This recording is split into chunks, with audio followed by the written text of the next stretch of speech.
5, versículo, todo el capítulo 5 de Mateo.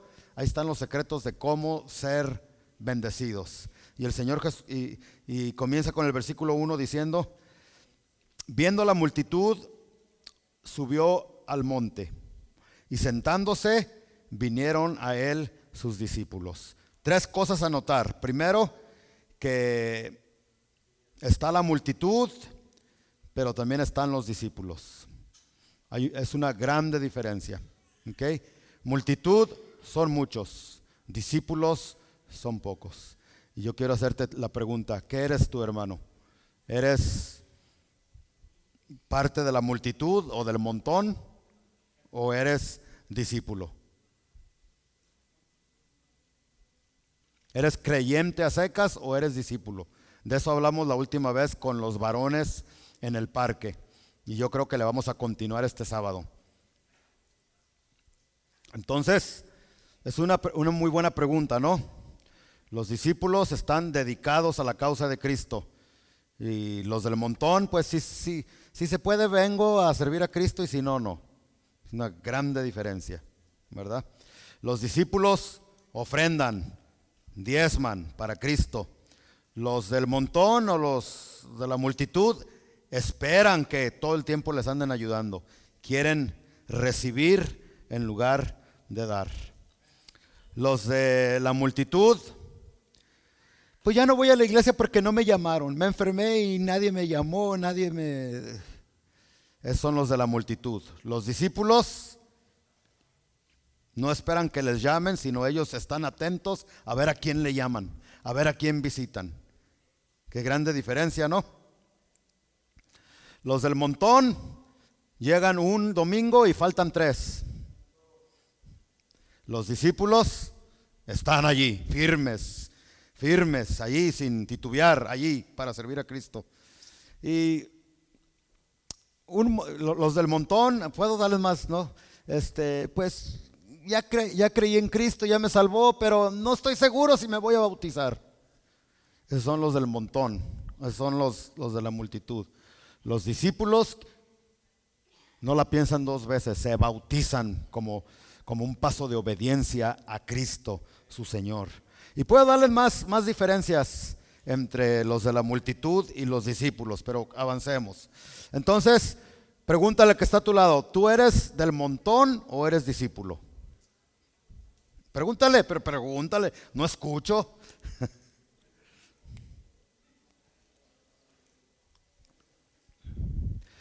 Los del montón están más dedicados y más responsables al trabajo que a la iglesia y a Cristo. Bueno, ya. Entonces son las 2 cosas que noto. La otra cosa que noto es que Jesús se sentó para enseñar. Ahora nosotros lo hacemos diferente. Nos paramos y ustedes están sentaditos, ¿verdad? En aquel tiempo no era al revés. Los maestros se sentaban y los discípulos paraditos escuchaban la palabra del Señor. Eso habla de disciplina de discípulos de Cristo. Pero bueno, seguimos al versículo 2. Y abriendo su boca, ¿quién abrió su boca? Jesucristo. Cada vez que nosotros leemos la palabra de Dios, haga de cuenta que Jesús está abriendo sus labios para comunicarnos la palabra de Dios. Y este libro no es como cualquier otro libro. Este libro es vida y poder de Dios. Así es que mientras tú escuchas lo que vamos a enseñar o lo que Jesús va a hablar, recibe en tu espíritu todo lo que Cristo tiene para ti en esta mañana. Yo estoy bien convencido de que cuando yo predico la palabra de Dios, no soy yo, sino es Dios, porque es su palabra, ¿no? Y su palabra es poder. Y mientras la palabra está siendo hablada, las personas reciben salvación, las personas reciben sanidad, liberación, etcétera, etcétera. Así es que recibe todo lo que Dios tiene para ti y no permitas que el diablo te distraiga, ni el hermano que tienes allá a tu lado. ¿Ok? Recibe, porque Cristo está abriendo sus labios para impartir palabra de vida en esta mañana. Entonces Jesús abre su boca y les enseña diciendo: secreto número 1 para ser prosperados, para ser bendecidos. Te vuelvo a repetir, ya no tienes que buscar, ya no tienes que comprar ningún libro que te diga 12 secretos para tener éxito, 11 secretos para ser próspero. No, te va a costar cada libro $20, $25. Aquí es gratis, porque lo de Dios no cuesta. Bueno, sí le costó al Señor, ¿no? A nosotros no nos cuesta, es gratuito. Entonces, secreto número 1 dice: bienaventurados los pobres en espíritu, porque de ellos es el reino de los cielos. Antes de hablar del primer secreto a la prosperidad, hablemos de esa palabrita, bienaventurados. ¿Qué significa la palabra bienaventurados? Bueno, en el original griego esa palabra bienaventurados se dice Macarios, así como Macario es un nombre, ¿verdad? Macario. Pa' nombrecito. Bueno, pero bueno. En el griego la palabra bienaventuranza o bienaventurados es Macarios y significa sumamente y altamente bendecidos. Eso es lo que cuando usted escucha la palabra bienaventurado, lo que significa es sumamente, grandemente, altamente bendecidos.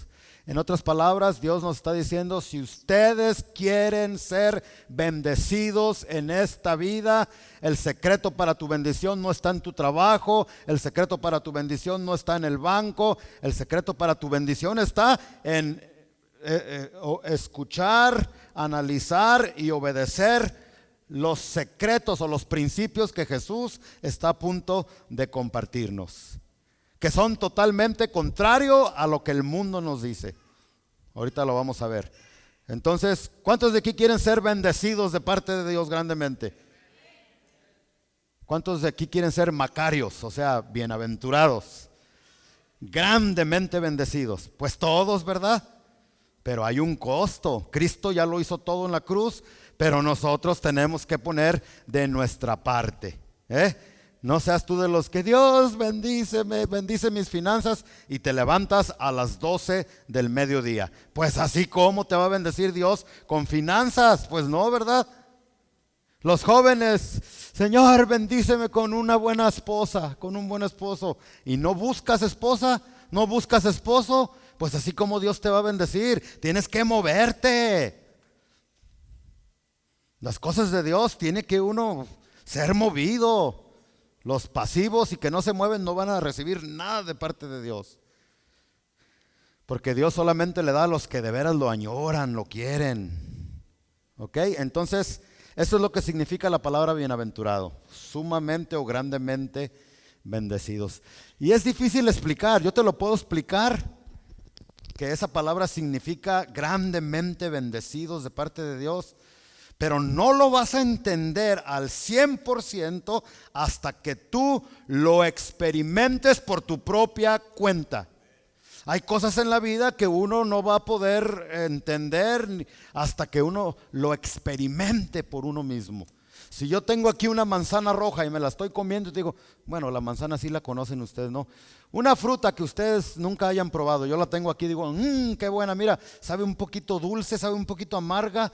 Pues tú te vas a dar una idea, pero no vas a saber cómo sabe esta fruta hasta que tú vengas, me la arrebates y tú mismo te la empieces a comer. Hasta entonces es que tú vas a experimentar y vas a saber a qué sabe esa fruta que me estoy comiendo.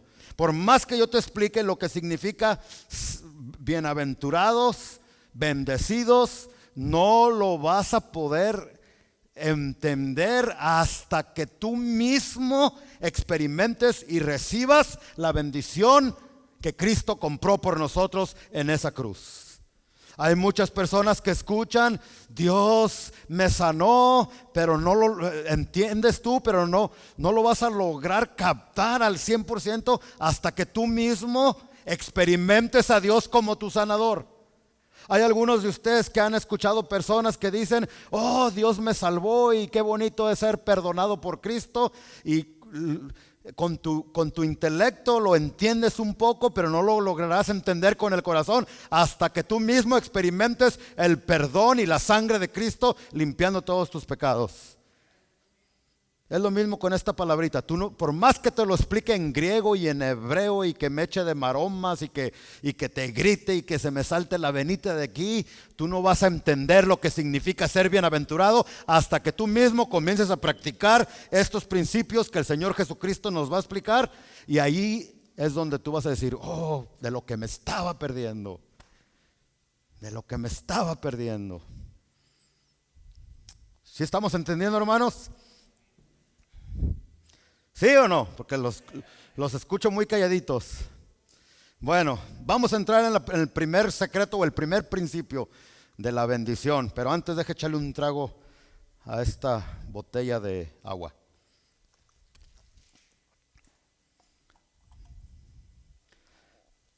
Dice: bienaventurados los pobres en espíritu, porque de ellos es el reino de los cielos. Si tú quieres ser bienaventurado, tienes que aprender a ser pobre en espíritu. Pobre en espíritu. La palabra pobre en el griego es pocos, así como lo escucha, pocos. Y significa en inglés homeless. En español, mendigo. No la otra palabra con el acento en la E, no. Mendigo, para abajo, mendigo. Y significa estar en bancarrota, espiritualmente hablando. Más que pobre, sin alguien que no tiene, que lo perdió todo y que no tiene absolutamente nada. Nada. Entonces, ¿cuántos de ustedes han conocido a una persona que no tiene pero nada, ni en qué caerse muerto? ¿Cuántos de ustedes han conocido a una persona así? A un homeless. Alguien que no tiene un techo donde dormir, un abrigo que ponerse, no tienen zapatos, no tienen para comer, tienen que estar buscando. ¿Cuántos de ustedes han conocido personas así? O por lo menos las han visto. Pues yo pienso que todos, ¿no? Bueno, entonces, cuando una persona no tiene nada, esa persona depende de alguien o de instituciones para su sustento, ¿no?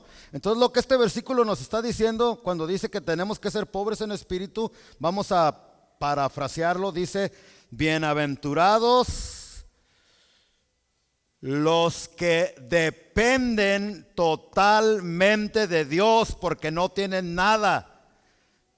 Bienaventurados los que dependen de Dios para todo, porque de ellos es el reino de los cielos. ¿Sí lo entendieron?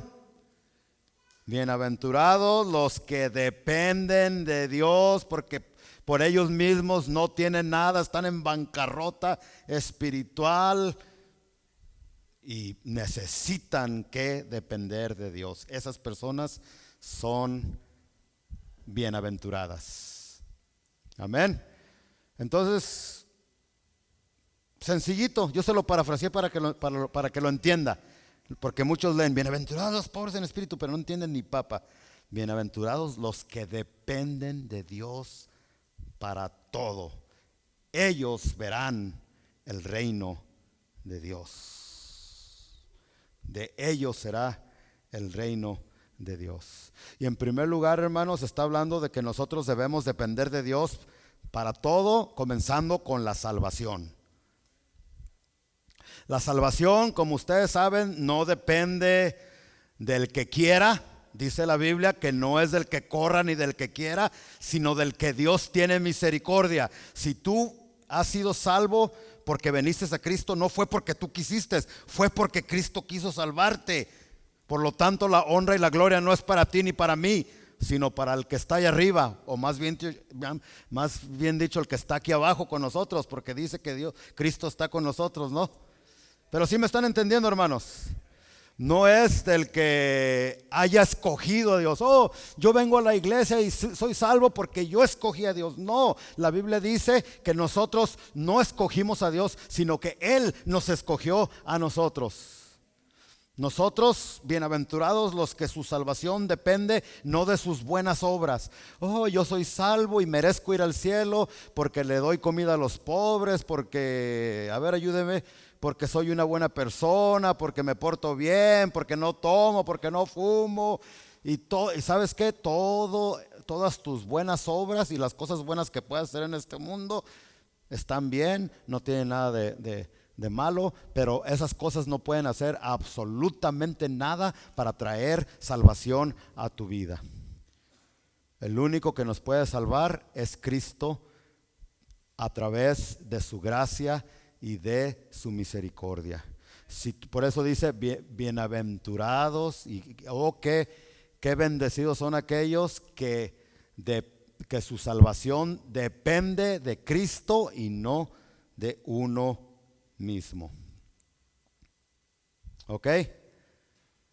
No hay nada que nosotros podamos hacer para salvarnos a nosotros mismos. Cristo lo hizo todo en esa cruz y tenemos que tener eso en mente. Eso significa ser pobres en espíritu, que dependemos de Dios para todo, hasta para la sanidad física del cuerpo.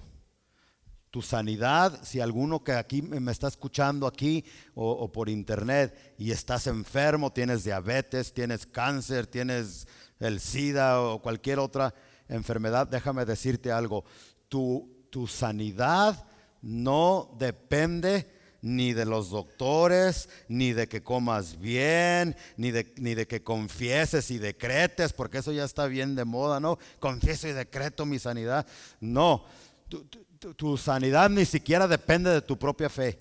Tu sanidad depende de aquel que fue colgado en esa cruz. Y la Biblia dice en Isaías 53 que por su llaga nosotros fuimos curados.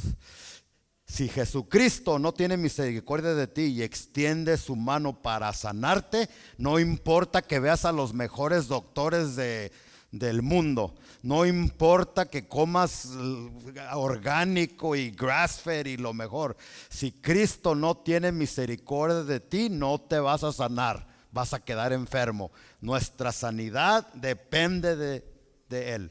Por eso dice la Biblia, oh, qué felices o bienaventurados son aquellos que cuando están enfermos no ponen su confianza en el doctor, sino en Cristo Jesús, que es nuestro sanador por excelencia. Amén. Tu vida, el día de que tú te vas a morir y vas a cerrar tus ojos en este mundo, no depende de la enfermedad, no depende del diablo, no depende de un accidente. Depende cuando Cristo diga, ya terminó tu tiempo aquí en esta tierra, vámonos, te vas. Dependemos para todo de Cristo. Eso es lo que significa ser pobres en espíritu, que hemos aprendido y hemos entendido que por nosotros mismos no podemos hacer absolutamente nada. Dependemos única y totalmente de Cristo Jesús. No es por tu inteligencia, no es por tu educación, no es por tu trabajo, ni siquiera es por tu esfuerzo, aunque todas esas cosas están bien, pero no es por ninguna de esas cosas. Es porque Dios tiene misericordia del quien Él quiera tener misericordia. ¿Y cuánto le dan gracias a Dios que Él ha querido tener misericordia de ti en esta mañana? Esa es una de las razones por lo que tú estás aquí, en este lugar, porque Dios ha tenido misericordia de ti. No es porque seas tan buena persona, no es porque te lo merezcas, no es porque me lo merezca, no es porque estés bien guapo, bien guapa, aunque todos están bien guapos y bien guapas. Es por Él, toda la gloria es para Él, Él lo hace todo.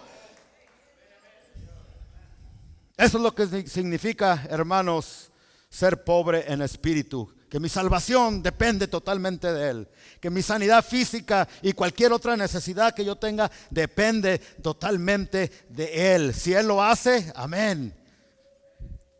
Y otras cosas, tu economía, la economía no depende del trabajo o de la economía de los Estados Unidos. ¿Cuántos sabían que tus finanzas no dependen de tu trabajo?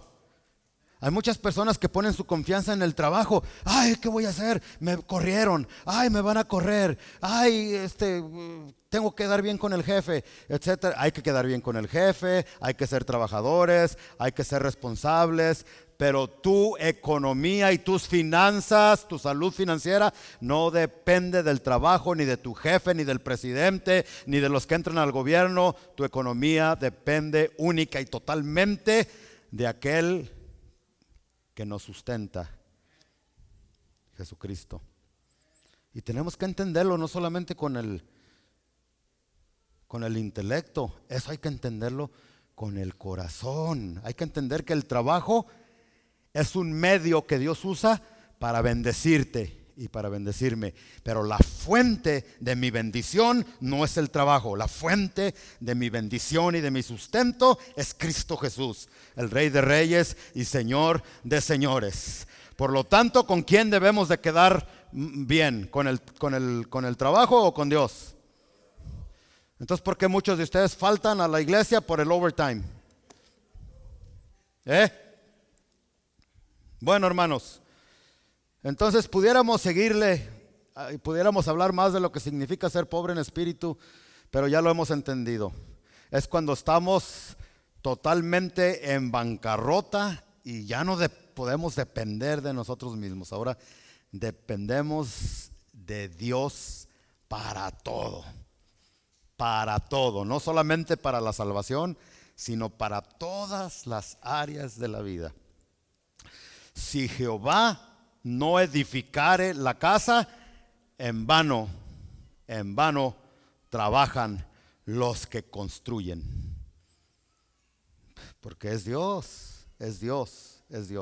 Nosotros tenemos que hacer nuestra parte, pero siempre con la comprensión de que es Dios y que sin Dios no podemos hacer nada. Todo lo que tú tienes y todo lo que yo tengo, se lo debemos a Él, absolutamente todo. Y sin Él, nada de lo que tenemos hubiésemos podido tener. Sin Él no somos nada. Jesucristo lo dijo: sin mí nada podéis hacer. Nada. Absolutamente nada.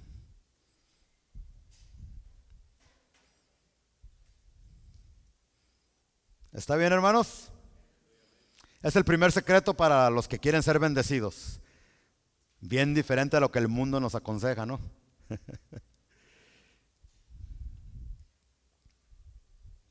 No digas que eres pobre, no confieses que eres pobre, nos dicen allá, ¿no? Y no, es al revés. Entonces, hay un canto que dice, diga ¿cómo dice? Diga el pobre, rico soy. ¿Sabían que eso es totalmente contrario a lo que la Biblia dice? Pobres en espíritu.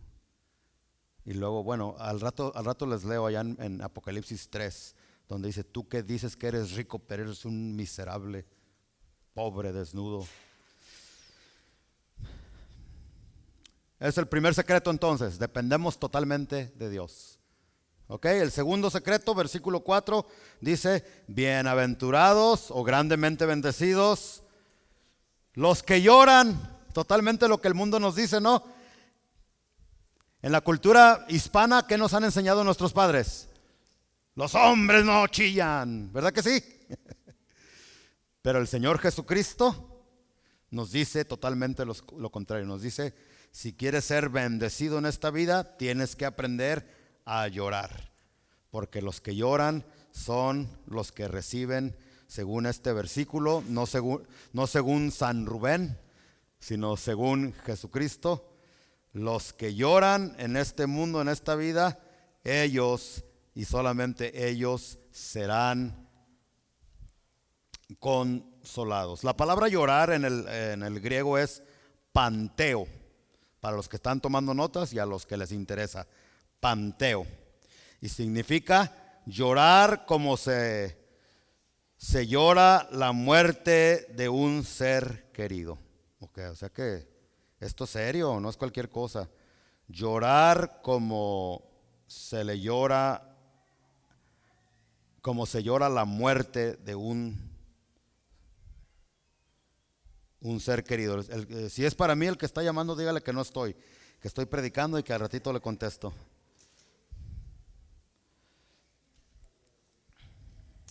Ahora, cuando leemos un versículo en la Biblia,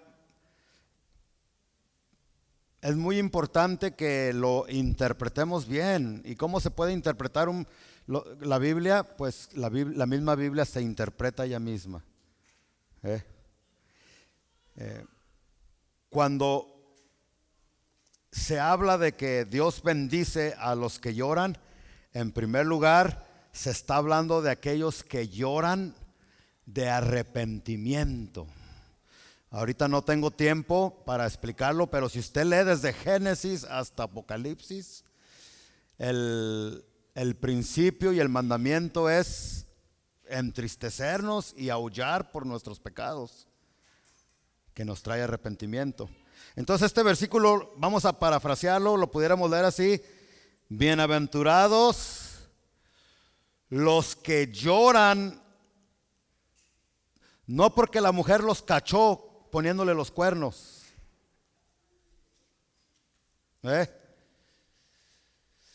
no porque le metieron una golpiza por andar de cholo y andar de borracho y andar de marihuano, no porque la esposa ya lo aventó, ya no lo quiere en la casa por flojo, perezoso, que no trabaja, por irresponsable, por borracho, por mujeriego, y lloran: ay, voy a ser consolado porque no. Bienaventurados, vamos a leerlo y cambiarle un poquito, no se apure, no se va a ir al infierno, porque dice la Biblia que el que le ponga, le quite, se va a perder, ¿verdad? Pero no, dice: bienaventurados, versículo 4, los que lloran de arrepentimiento, porque ellos recibirán consolación. Así como Pedro. ¿Cuántos se acuerdan de Pedro? Pedro, antes que cante el gallo, ¿qué dice? ¿Me vas a negar? Ya no, ahí está el orgullo. Él todavía no dependía de Dios, todavía no sabía lo que era el primer secreto, ser pobre en espíritu. Orgulloso. Y apunta a todos los demás discípulos y dice: mira, estos discipulachos, déjame para acá, te podrán traicionar y te podrán negar, pero yo jamás, dice Pedro. Y más pronto cae un hablador que ya se me olvidó cómo va ese dicho, pero sí me entienden, ¿verdad, hermanos? Dice que por allí estaba Pedro calentándose allí con sus enemigos cuando llevaron a Jesucristo y ya lo estaban juzgando y lo iban a crucificar, y era un ambiente de peligro, un ambiente tenso. Allí estaba él cuando de pronto escucha que el kikiriki.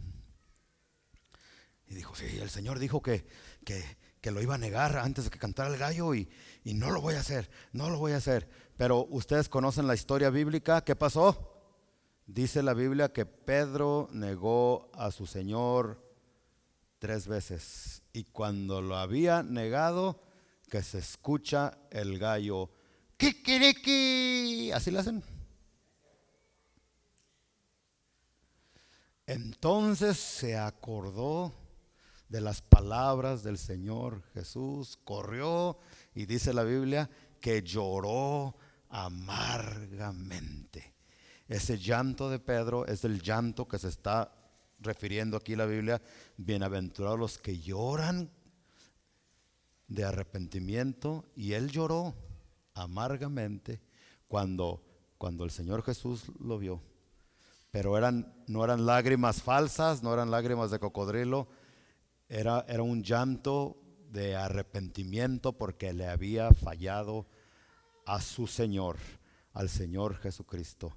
Y dice la Biblia que no solamente Jesucristo lo perdonó, sino que a pesar de que lo había negado, lo puso en el ministerio como un pastor, no como papa, como por ahí dicen en la iglesia tradicional que Pedro fue el primer papa. ¿Qué papa ni qué 8 cuartos? En primer lugar, Pedro no hubiese podido ser ningún papa porque la Iglesia Católica dice que los papas y los curas no se deben de casar, y la Biblia enseña que Pedro tenía una suegra. Y si tenía una suegra, quiere decir que Pedro estaba casado, ¿sí o no? Pero bueno, Cristo lo perdona, lo pone en el ministerio, apacienta mis ovejas, y fue bienaventurado. ¿Por qué?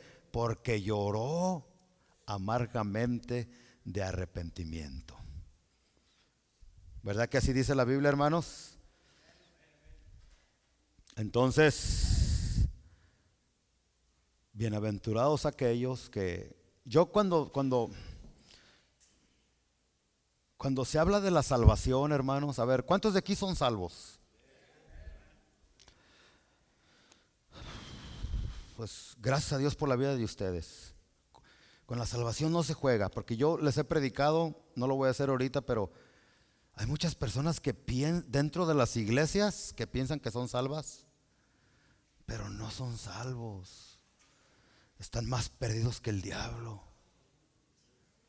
Y piensan que por haber pasado al frente y haber repetido una oración como perico, que eso los va a salvar. Y aunque si alguien invoca el nombre de Jesús de todo corazón, dice la Biblia que esa persona va a ser salva. Pero dice Jesús, por sus frutos los conoceréis.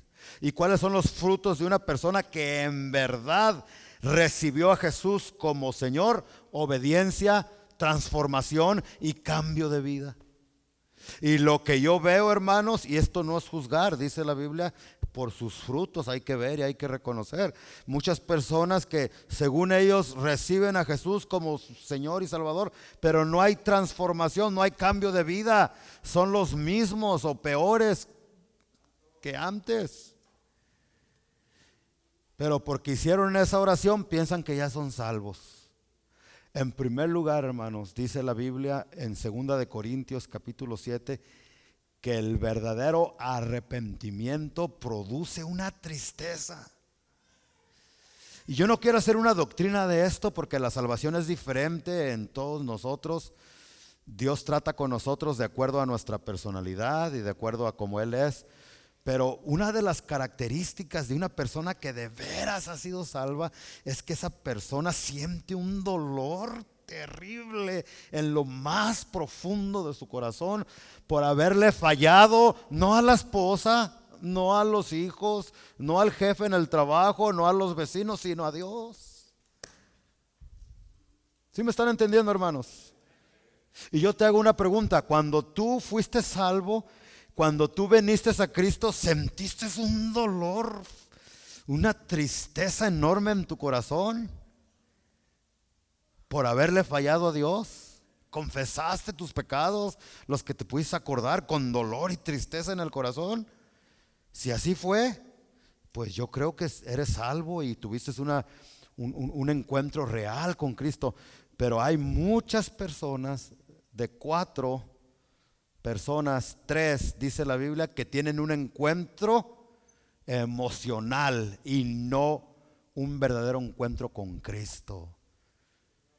Y antes de seguir con este mensaje, yo, hermano, no importa, le estoy hablando aquí a los que tienen más de 20 años de cristianos. ¿Cuántos de aquí tienen más de 20 años? A ver, levánteme su mano. Más de 30 años de ser seguidores de Cristo. Asegúrense, hermanos, que de veras no tienen una religión solamente, no es una tradición solamente hueca y vacía, sino que de veras has tenido un encuentro con Jesucristo.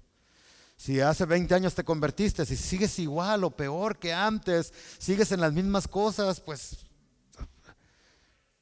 te estás engañando a ti mismo, porque a Dios no se engañéis. Dios no puede ser burlado, porque todo lo que el hombre sembrare, eso también segará. Yo no quiero condenar a nadie, solamente quiero que piensen, que mediten. Y ¿de veras soy salvo? Porque la verdadera salvación, yo les he dicho de mi tío Marquitos. Mi tío Marquitos, y no digo que todos sean así. ¿Tú te acuerdas, Joel, del testimonio de mi tío Marquitos? Que allá en Guadalajara, cuando terminó el predicador o el pastor, Gabriel Ortiz, él pasó al frente, se hincó y comenzó a llorar como un niño chiquito, y que le dolía en su corazón todas las cosas que él había hecho y porque le había fallado a Dios. Entonces dice que él se olvidó de todo el mundo y se quedó en el altar llorando. Y cuando menos acordó, sintió la mano, era la del pastor.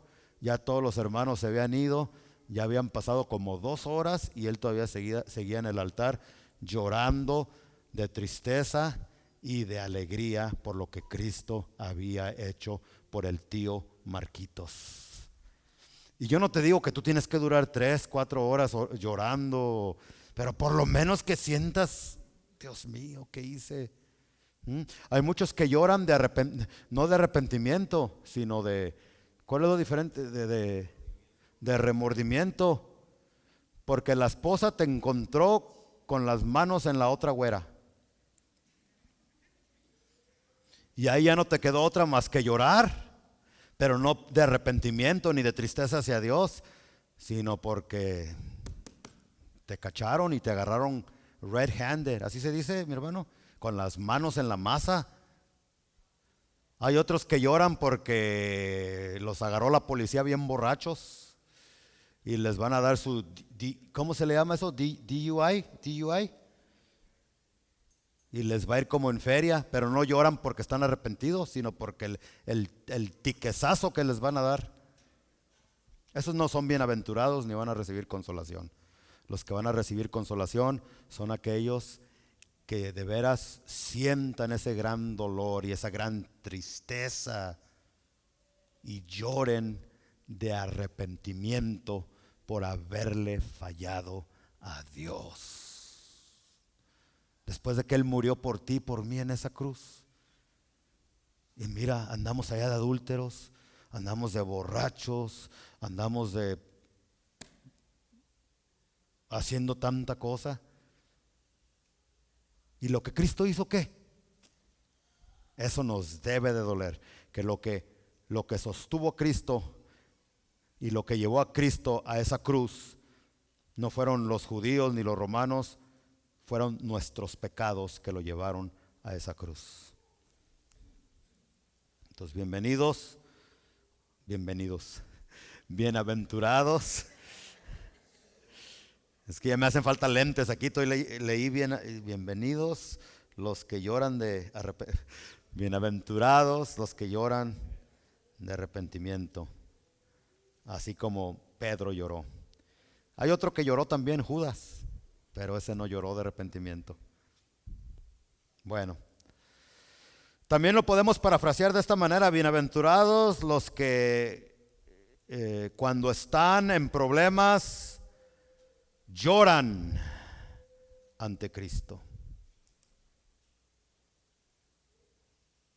Hay personas que cuando tienen problemas financieros, por ejemplo, en lugar de venir a Cristo, van al banco, van a rogarle al jefe del trabajo y ya no saben qué hacer, pero en lugar de venir a Cristo y llorar en el regazo de Cristo, van al banco. Yo no estoy diciendo que sea malo ir al banco y esas cosas, pero antes del banco es Cristo. Hay personas que están enfermos y en lugar de venir a Cristo a llorar bajo los pies de Cristo, van y van con el doctor y le tienen más fe a la medicina y al doctor que a Cristo. Yo no estoy diciendo que sea malo visitar al doctor, ver al doctor, para algo Dios los puso, pero antes que el doctor, recuérdate, es Cristo. Y todo eso se puede pasar, pero hay personas que cuando están mal, tienen problemas, en lugar de ir a llorar a los pies de Cristo, que es el único que te puede sanar, eso es lo que significa recibirán consolación. Hay personas en la iglesia que están pasando por situaciones difíciles y en lugar de acercarse más a Cristo, se alejan más. Es por eso que usted muchas veces ve sillas vacías, de personas desanimadas que estaban pasando por situaciones difíciles en la familia, en las finanzas, en la salud, y se desaniman y se van en lugar de agarrarse más de Cristo.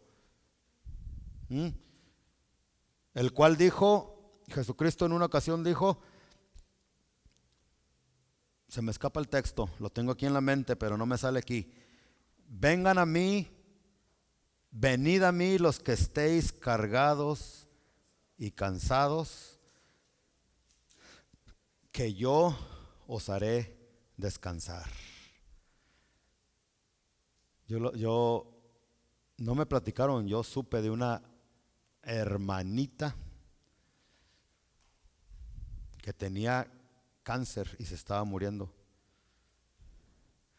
Y oramos, el pastor oró, yo no era pastor en ese tiempo. Y nada, no sanaba. Y esta se desesperó y se desapareció de la iglesia. Ya no la vimos hasta después de un año, yo pienso. Cuando se fue de la iglesia estaba flaquita, la enfermedad del cáncer se la estaba comiendo. Y ya cuando regresó gordita, cachetoncita, chapeteadita. Hermana, ¿qué pasó? No, hermano, es que aquí oraron por mí y no pasó nada y alguien me recomendó a una hechicera. Y fui con esa bruja y me hizo una limpia y a que no sabe qué, sané completamente. Y ahí estaba. ¿Cuántos saben ustedes que el diablo también sana enfermedades? ¿Sí sabían o no sabían?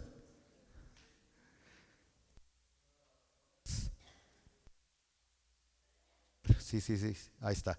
Esa es una de las razones por qué en el tiempo del anticristo el diablo va a engañar a muchos. Porque el diablo va a hacer milagros. ¿Saben que el diablo hace milagros? Pero milagros falsos. No son genuinos como los de Cristo.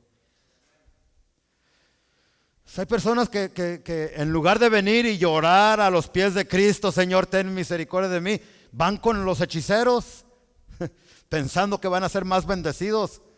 Al contrario, van a quedar más maldecidos. El diablo por ahí te hace un milagrito y después te quita algo. Se cobra factura el diablo todo el tiempo. Así es que tienes algún problema, tienes alguna situación, dice la Biblia, si tú estás llorando ante los pies de Cristo, dice que vas a ser consolado. Y eso significa que tu problema y la situación por la que estás pasando no es eterna, sino que tiene una fecha de vencimiento. Dios te va a consolar. Hay personas que están teniendo problemas con el esposo, con la esposa, problemas de salud, problemas de finanzas, no sé, situaciones difíciles que ya no puedes llevar la carga.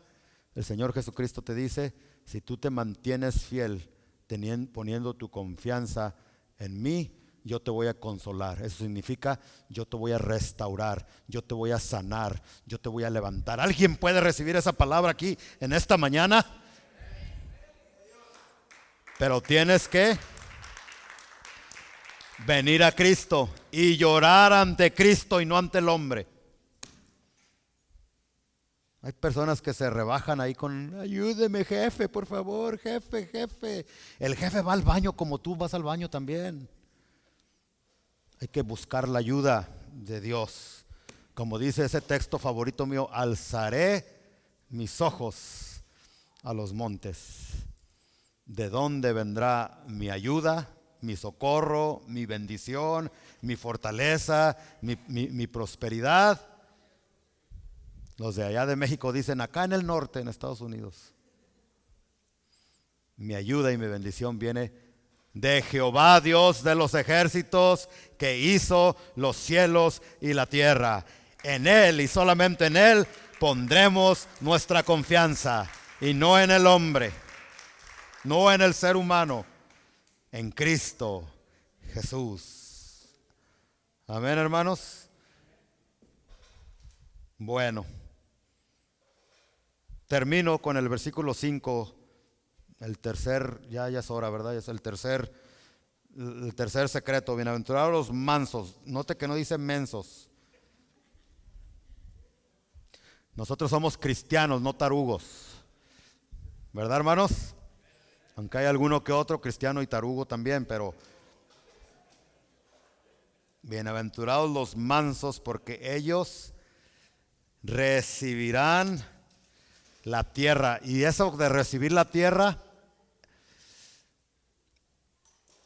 yo estoy totalmente en desacuerdo con la doctrina de los testigos de Jehová, pero tienen mucha verdad, que sí vamos a heredar la tierra, no solamente el cielo, sino también se nos ha hecho una promesa que vamos a vivir y reinar con Cristo, hermanos, en la tierra, sin quitar el cielo.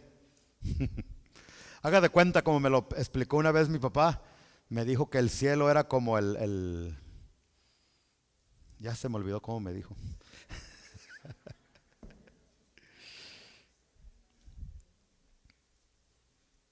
Como Estados Unidos. ¿Y cuál es la capital de Estados Unidos? Pues el cielo va a ser el cielo y luego la capital va a ser aquí la tierra. O sea, vamos a estar en el cielo, vas a poder estar en el cielo las veces que quieras, pero también vamos a vivir en esta tierra también, que vamos a heredar según nuestra fidelidad, ¿sí? Con nuestros descendientes, con nuestros hijos y los hijos de nuestros hijos, para los que seamos fieles. Y como dice aquí específicamente, para los que sean mansos, porque ellos recibirán la tierra por heredad. La palabra manso significa poder, pero poder no, porque muchos piensan que manso significa ser débil, debiluchos. Muchos dicen de Jesús, Jesús era una persona débil. No, Jesús no hubo persona más poderosa y con autoridad que Jesucristo. Si Él murió en manos de inicuos, murió porque Él quiso. Pero Él no murió cuando al diablo se le antojó, cuando los judíos. Los judíos y los que lo estaban llevando a la cruz no tenían el control de la vida de Jesús. Jesús tenía el completo control de su vida. Eso es lo que significa manso, poder y autoridad bajo control, y en nuestro caso bajo el control del Espíritu Santo de Dios. Hay mucha gente que dice, yo soy muy paciente. Cuando alguien me la hace, no digo nada, me quedo calladito. Pero ya cuando pasaron 6 meses y exploto, entonces sí. ¿Usted ha conocido personas así? Mira, ya me dijiste, si ya te aguanté por 1 año y ahora ya no puedo. Yo soy muy paciente. No, esa persona no es paciente, eso se le llama amargura.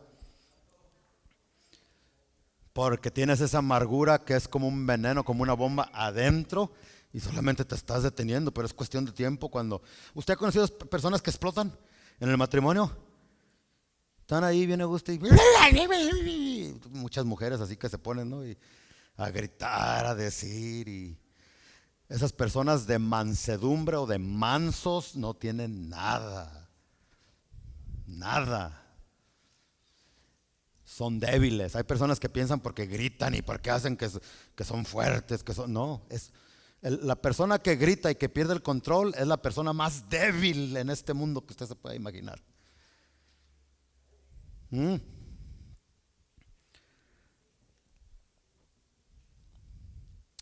¿Cuándo vio a Jesucristo que se desesperó así? Y fue el hombre más poderoso, más... Entonces, si tú eres esa persona de mansedumbre, no tienes nada, de humildad no tienes nada, un orgullo terrible que gobierna tu vida y que ni cuenta te das. ¿Sabe cómo es el orgullo, hermanos? Como el mal aliento. Todos se dan cuenta, menos tú. Que te rufe la boca. O ¿cómo se dice? Te ruge. Ya no cambio las palabras yo. Y así es el orgullo.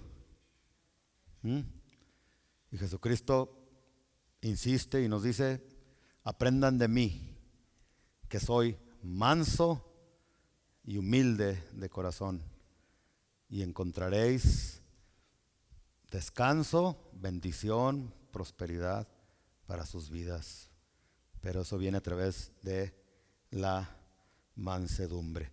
Y ahí, entonces es cuando tú explotas por la amargura, tú no tienes control de tus emociones, sino que tus emociones tienen el control de tu vida, y no tiene que ser así. Nosotros tenemos que tener ese control de nuestras emociones por el poder del Espíritu Santo.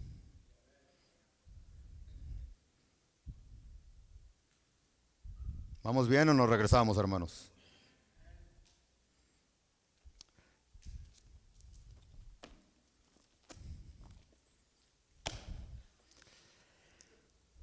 Vamos para terminar, hermanos, a leer ahí en Apocalipsis 3:15.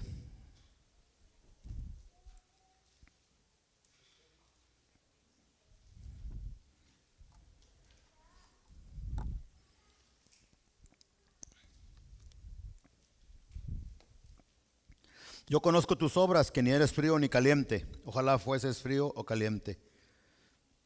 Pero por cuanto eres tibio y no frío ni caliente, te vomitaré de mi boca. ¿A quiénes vomita Dios de su boca? ¿O Jesús? Versículo 17. ¿Quiénes son los tibios? Versículo 17. Los que dicen, yo soy rico. Ándele, siga escuchando a esos profetas de la prosperidad que le diga, usted no confiese que es pobre, usted confiese que es rico. Te están diciendo que digas cosas que van en contra de la Biblia, y tú como perico por no leer la Biblia, por ser un pusilame, repites y haces todo lo que te dicen.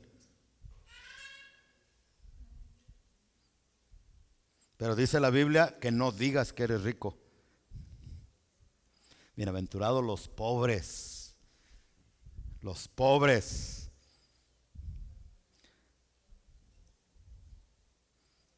Todos se quedaron calladitos. No ante la palabra de Rubén, sino ante la palabra de Jesús, de Dios. Pero que es contrario a mi tradición y lo que me dijeron. Bueno, pues ni modo, pero ¿quién es una persona tibia? Los que dicen yo soy rico y me he enriquecido. Y eso lo escuchamos ya en muchos púlpitos, ¿no? Tienes que ser rico, y les enseñan a ser ricos, sí. Eso viene si Dios te lo quiere dar. Si no, es mejor comer un platito de frijoles, pero con paz en el corazón, que teniendo T-bone steaks todos los días, pero una amargura horrible en tu vida y en tu corazón. Yo soy rico y me he enriquecido, y de ninguna cosa tengo necesidad. Mire qué orgullo, el orgullo hablando. Yo no necesito de nadie. Yo no necesito del pastor, yo no necesito de la iglesia.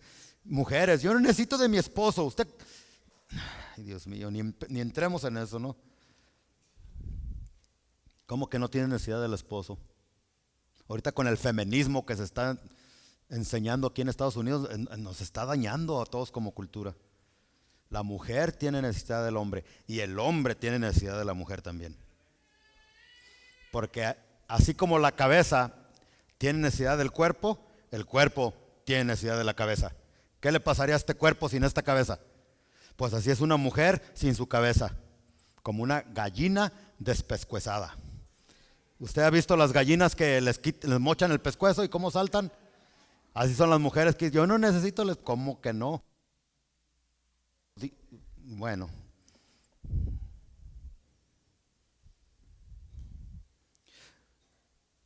de ninguna cosa tengo necesidad, y no sabes, fíjate, para los que no han aprendido estos secretos de las bienaventuranzas del Mateo 5, que eres número 1, desventurado. ¿Sabe qué quiere decir la palabra desventurado en el original griego? Eres un desgraciado y una desgraciada. No es mala palabra, significa que has caído de la gracia, que no tienes gracia. Es lo que significa. Eres un desesperado por dinero. Eso es lo que significa desventurado. Una persona desventurada es una persona que anda buscando riquezas aquí, buscando dinero acá, buscando en el trabajo acá, buscando allá, y está insatisfecho. Piensa que el dinero, las cosas materiales, el trabajo, esas cosas vas a traer satisfacción a la vida, y nada de eso trae satisfacción a la vida. La Biblia enseña que lo único que trae satisfacción a la vida es una relación personal e íntima con Cristo Jesús. Y cuando uno tiene esa relación con Cristo Jesús, aunque venga la enfermedad, aunque venga la pobreza, aunque vengan situaciones difíciles, sentimos en lo más profundo de nuestro corazón una satisfacción, porque esa satisfacción viene de la persona santa y bendita de Jesucristo. Entonces, desventurado, una persona insatisfecha, que no le satisface nada, come y no se satisface. ¿Usted ha tomado los que toman agua y no se les quita la sed? No se les quita la sed. Esa es una persona, hablando espiritualmente, desventurada.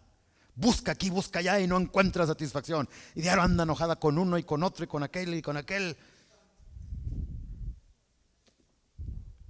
Miserable. Una persona miserable es alguien que causa lástima. Te crees muy rico, te crees muy educado, te crees muy... Y no estoy en contra de estas cosas. Hay que esforzarnos también. Pero es una persona que es digna de lástima. Pobre, ciego y desnudo. Por tanto, yo te aconsejo, dice Dios, por no decirte yo te mando, pero te dice te aconsejo, porque Dios no forza a nadie. Si tú quieres obedecerlo, bueno, y si no quieres, está en ti. Atente a las consecuencias. Dice, yo te aconsejo que de mí compres oro refinado en fuego. Que todo lo que busques en esta vida, dice, está en mí, en la persona de mi Hijo Jesucristo. Y te daré vestiduras blancas para vestirte, y no se va a descubrir la vergüenza de tu desnudez, y ungiré tus ojos con colirio para que veas. Yo reprendo y castigo a todos los que amo. Dios no castiga a nadie. Ay, come on, ¿cómo que Dios no castiga a nadie? Y aquí la Biblia diciéndolo, ¿verdad? Reprendo y castigo a todos los que amo. Sé pues celoso y arrepiéntete. Y aquí yo estoy a la puerta y llamo. Si alguno oye mi voz y abre la puerta, entraré a él y cenaré con él y él conmigo. Y al que venciere, eso significa que en este mundo, aunque seamos prósperos y bendecidos, van a haber problemas, van a haber situaciones difíciles, pero al que venciere, le daré que se siente conmigo en mi trono, así como yo he vencido y me he sentado con mi Padre en su trono. Todas estas bendiciones son para aquellos que aprendan esos primeros 3 secretos o 3 principios. Y para otra semana le continuamos. ¿Les parece? Pónganse de pie, mis amados hermanos.